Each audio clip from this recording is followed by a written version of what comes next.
what's going on, guys? Well, as you can see, I'm in the shop sitting in my Talon, which is a good thing right now because I just got it back. So I'm sitting out here on quarantine because the wife decided to get COVID, and that just shut me down for a week, which makes me where I don't have to go to work, which that's a good thing. So anyway, I figured I'd come out here, make a quick video on the Talon. Like I said, I just got it back. Ended up going out riding one day and rode pretty hard most of the day. Didn't have any trouble with it. You know, I never have. I've never had any trouble with the Talon. It's been a real strong machine. Backed it off the trailer, backed it in front of the shop, shut it off, went and parked the trailer, put everything up.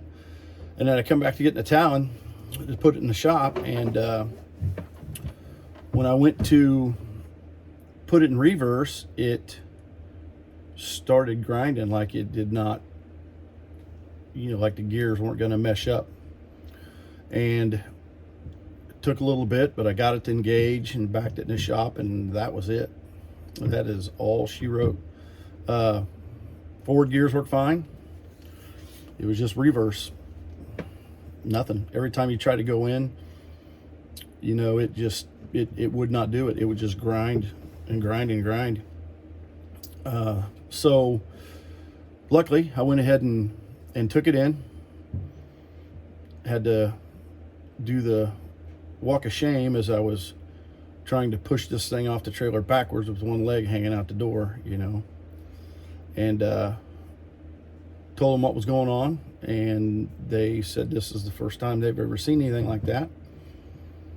So yeah, 3 weeks later, and I've got 2 pages of parts, and I got it back. So let's see. So they had 2 oil seals, a gasket, another gasket, 2 rings inner, another 2 rings inner, a washer, and then this must be the gears, some of them, shifter high, shifter low reverse, gear 25 tooth, and then there's 2 other sets of gears, oil seal, oil, and then I don't remember if there's anything on this other page or not. Nope, that was it. But the big bill was, the good news is free. It was all covered under warranty. I don't know if you can see that, but which was nice. It should have been. You know, I've read a lot of people on YouTube that have had the same issue and said that it wasn't covered under warranty because they'd modified their shift gate or this or that. But to me, it shouldn't matter if you had an aftermarket shift gate or you'd modified yours. You can still shift this thing off to the side, straight up and back, so you could still knock it into gear, whatever.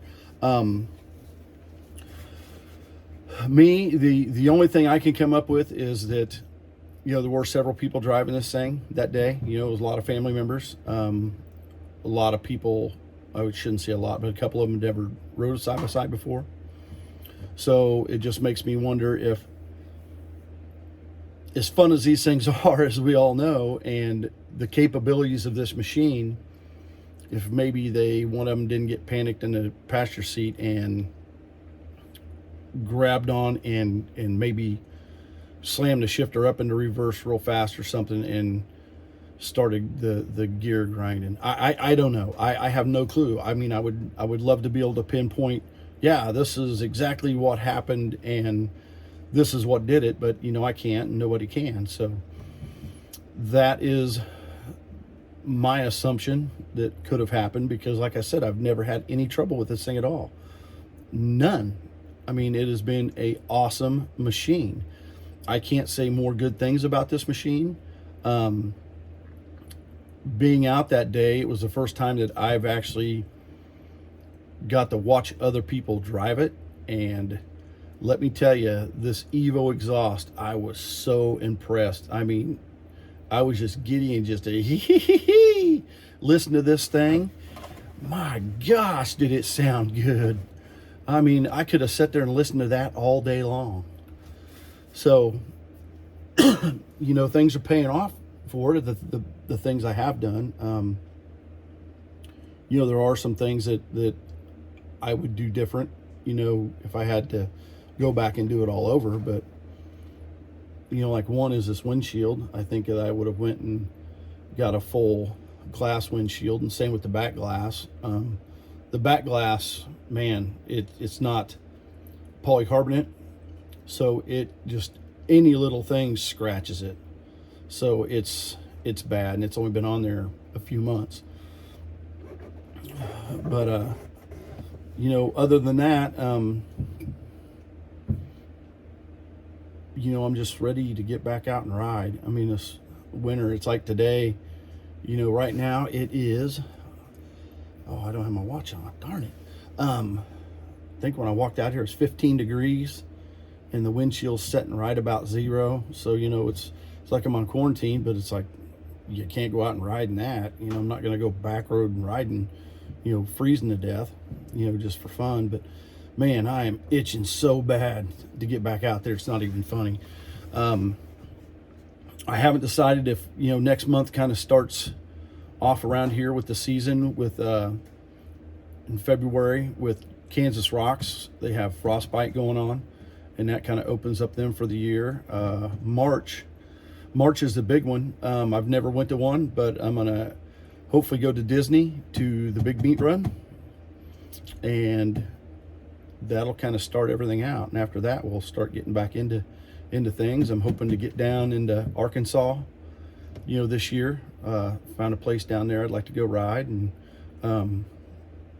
you know, I'm gonna video a lot more. You know, I've just spent this time trying to figure out, you know, this and that of the machine, and you know, what works angle wise with the videos and things like that. Gonna get more concentrated on making it more about the sport instead of just about me. You know, I think that, you know, videoing other people, you know, having fun too is going to be a good thing. I've added a drone to the mix, so we're still trying to learn that a little bit, but that's going to be in the air. And hopefully we'll get some good stuff off of it. So I put a new mount in behind me yesterday, and hopefully that'll give me a better angle of shooting, you know, and just trying to come up with things, you know, trying to figure out how to, you know, do the 2 camera setup thing, and a lot of that. I'm not real tech savvy at that, you know. I mean, the editing's what really holds me up a lot. So, and not to mention, I seem to be having some problems with my editing software. It sounds like that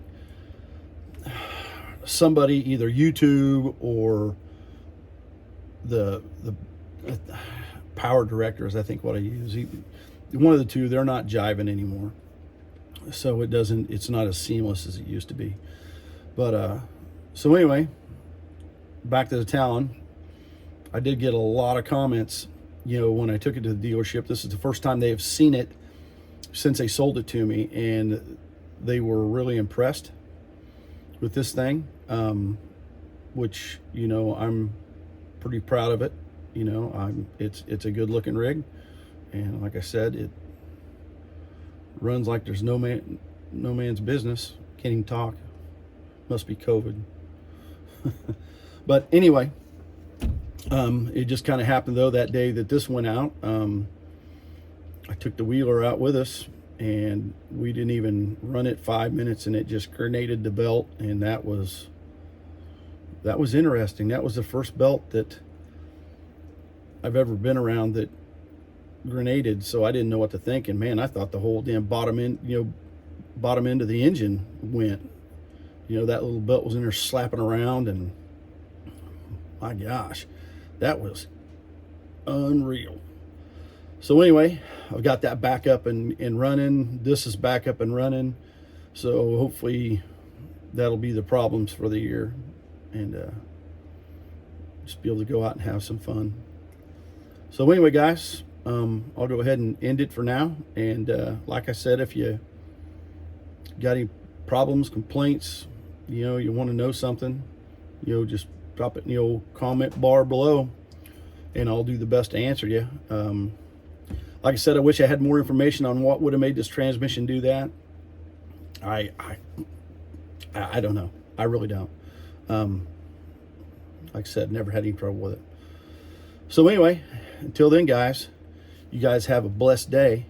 And if you like what you see, give me the big old thumbs up and subscribe. Catch you guys on the flip side.